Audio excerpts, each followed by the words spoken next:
মূলত যে কারণে আমার মনে হয় আমরা সবাই এখানে উপস্থিত হয়েছি, সেই কারণটি আজকের দিনে প্রায় পশ্চিমবাংলার সমস্ত জায়গাতে মানুষের মধ্যে একটা আলোচনা এবং চর্চার কেন্দ্রবিন্দু।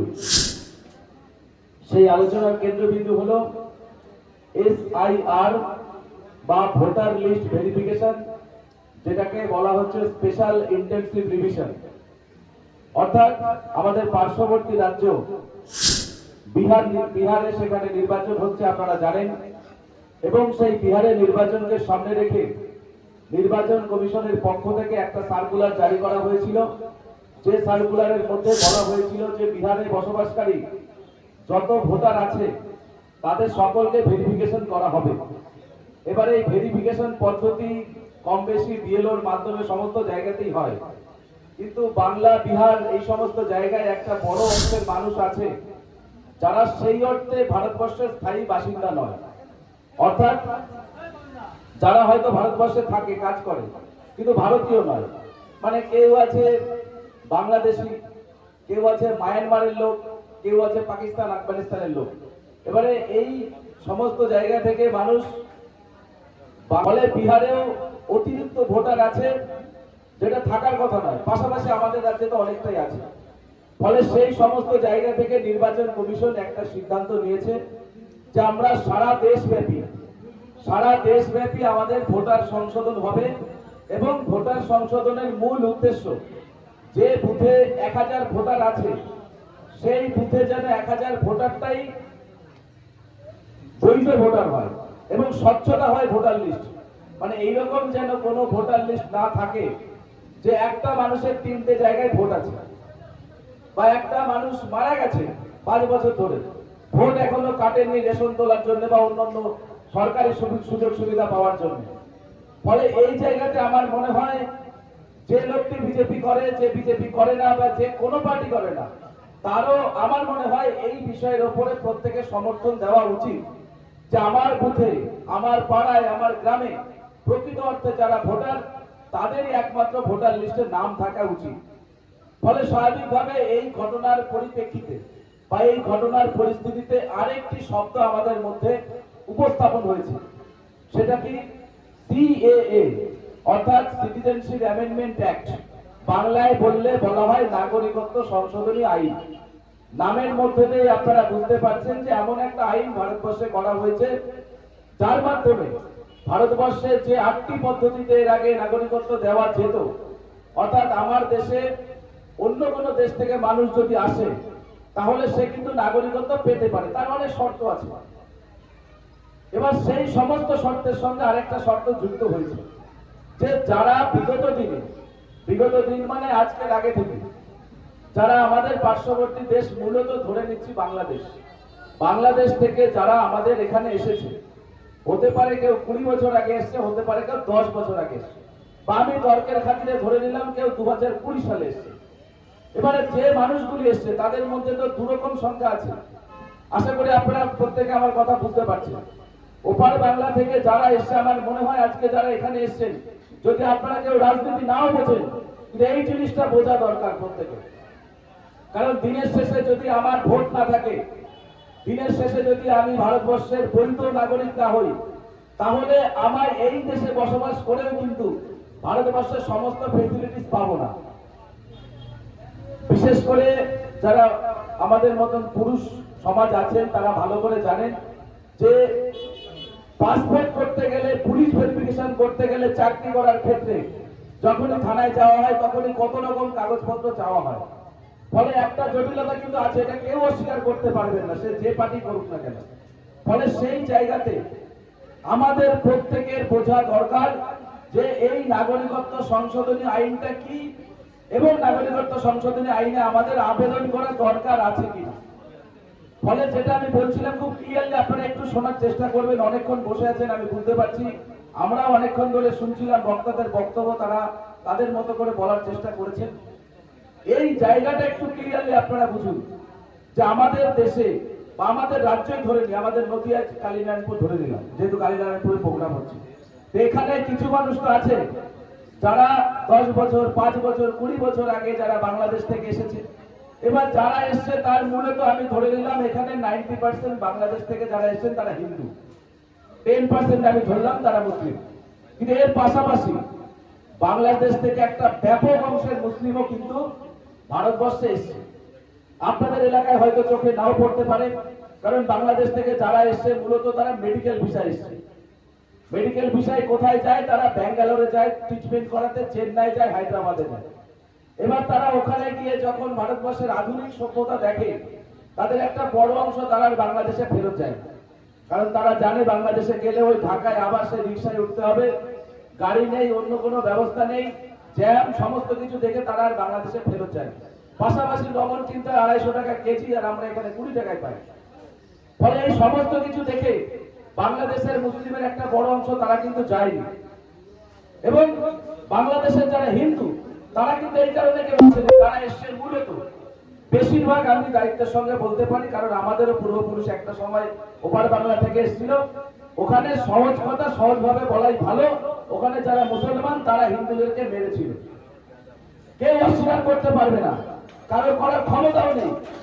ফলে ধর্ম রক্ষা করার জন্য নিজের মায়ের, নিজের ওয়াইফের, নিজের বোনের ইজ্জতকে রক্ষা করার জন্য ওপার বাংলা থেকে পালিয়ে এসেছিল, যেটাই না আসুক না কেন।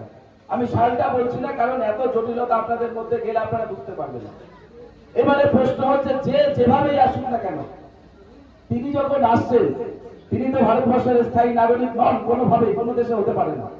আমি দুবাইতে যদি কাজে যাই তার মানে তো এই না আমি দুবাই নাগরিক হয়ে গেলাম, বা আমি ইংল্যান্ডে পড়াশোনা করতে গেলাম আমি ইংল্যান্ডের নাগরিক হয়ে গেলাম, এটা হয় না। তাহলে নাগরিকত্ব কিছু নিয়ম থাকে। এবারে তারা এতদিন এসছেন, এখানে থেকেছেন, বসবাস করেছেন, কাউকে না কাউকে ধরে ভোটার কার্ড বানিয়েছেন, আধার কার্ড বানিয়েছেন, রেশন কার্ড বানিয়েছেন, সমস্ত পরিষেবা পাচ্ছেন। কিন্তু তার পাশাপাশি যখনই সরকারি কোনো এই পুলিশ ভেরিফিকেশন সহ বাকি কিছু হচ্ছে, তখনই তার ওই 71 সালের আগে ডকুমেন্ট চায় আর হাজার হাজার টাকা চায়। এবার এই সমস্ত জটিলতার জন্য বিজেপি সিদ্ধান্ত নিয়েছিল, ওপার বাংলার যারা হিন্দু, এই জায়গাতে আপনারা পরিষ্কার ভাবে বুঝে দিন, ওপার বাংলার যারা হিন্দু, সে মতুয়া হোক না মতুয়া হোক কোনো বিষয় নেই, হিন্দু হলেই তিনি এই দেশে এসে ভারত সরকারের কাছে আবেদন করলেই নাগরিকত্ব পাবে। একদম ক্লিয়ার মেসেজ। এবারে নাগরিকত্ব আবেদন করার ক্ষেত্রে কিছু বিষয় আছে, যেটা আমাদের মাননীয় বিধায়ক সাহেব বলবেন, কারণ উনি নিজেও এটা নিয়ে খুব দুর্দান্ত কাজ করছেন।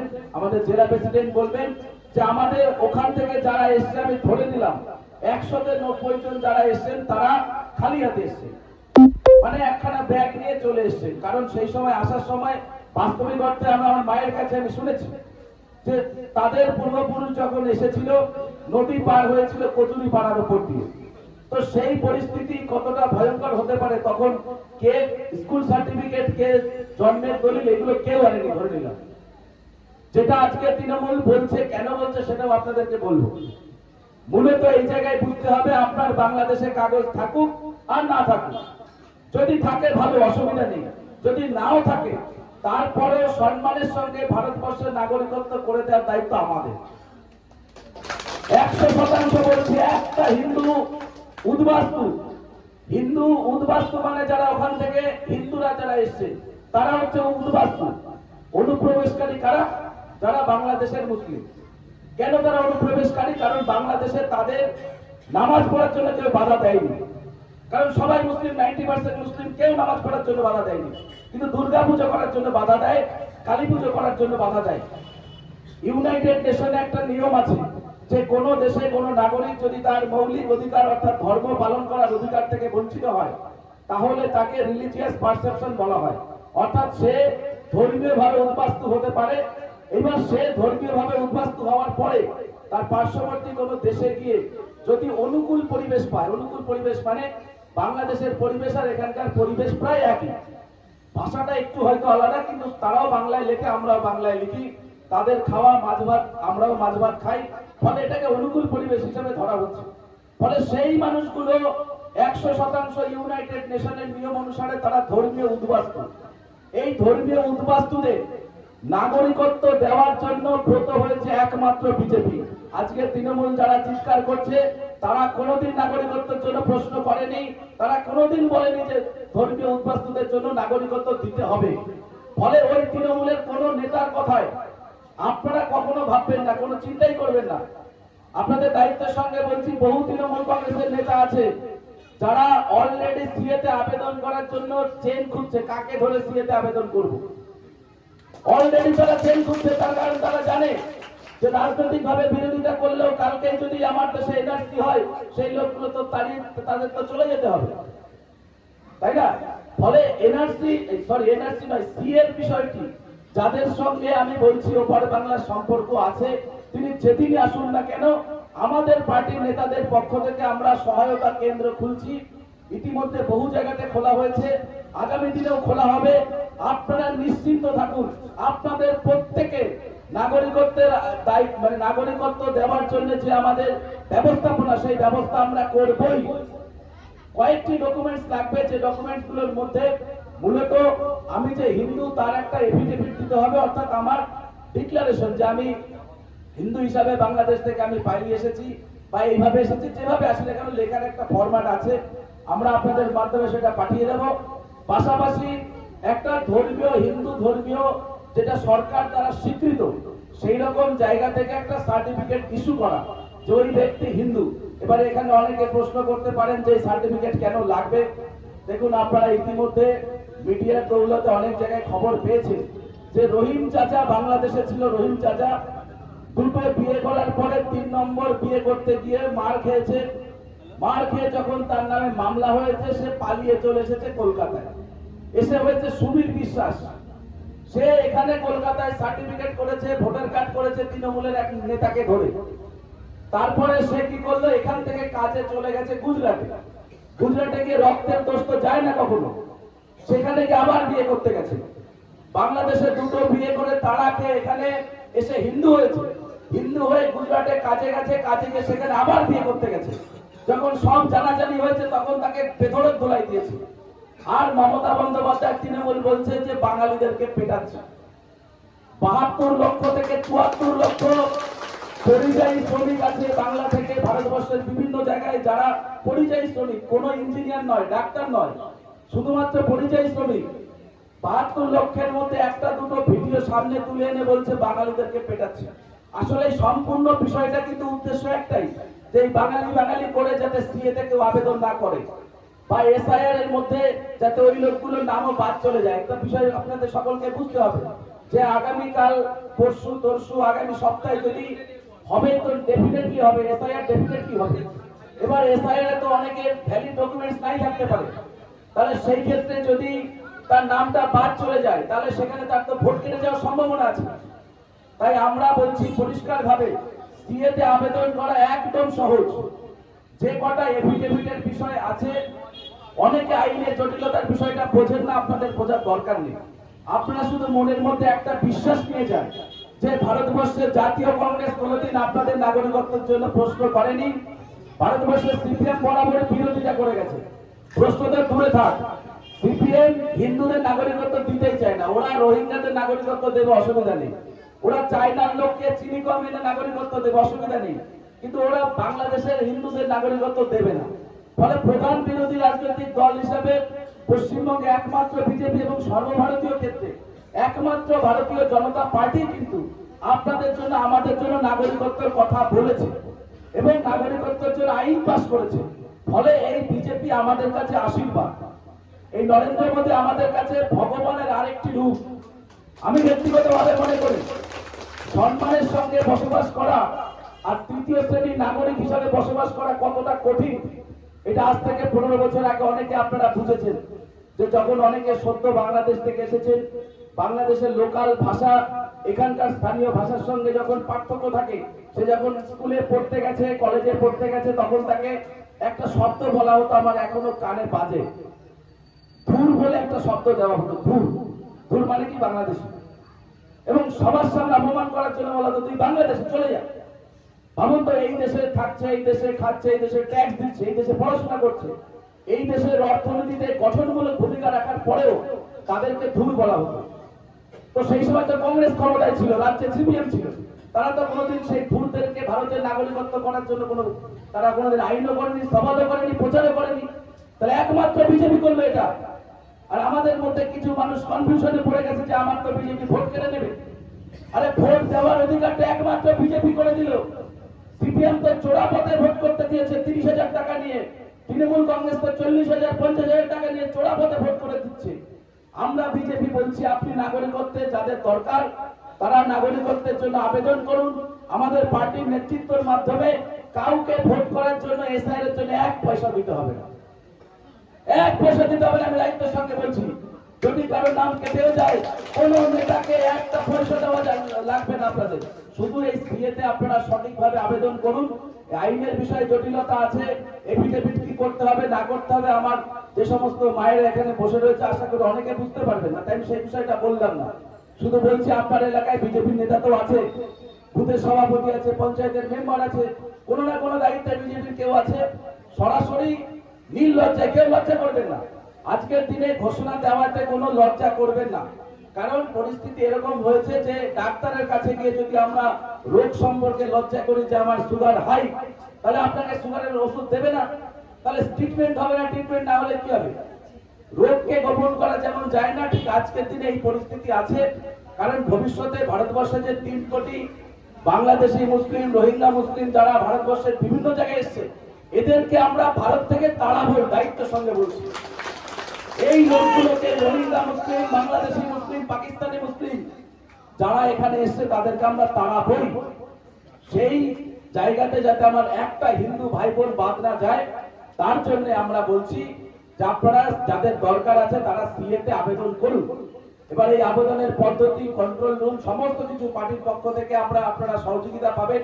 নমিনাল কিছু খরচ আছে, যে খরচটা পার্টির কেউ নেবে না, খরচটা হচ্ছে আপনাদের এফিডেভিট করতে উকিল বাবু যা বিষয়বস্তু আছে, গভর্নমেন্টের সামান্য কিছু ফিস আছে, এইগুলোর মাধ্যমে কিন্তু নাগরিকত্ব পাবে। আবেদনটা আপনারা করুন। যা কিছু জটিলতা আছে আপনাদের সঙ্গে আমাদের কথা হবে, পরিস্থিতি অনুসারে যা সিদ্ধান্ত নেওয়ার হবে।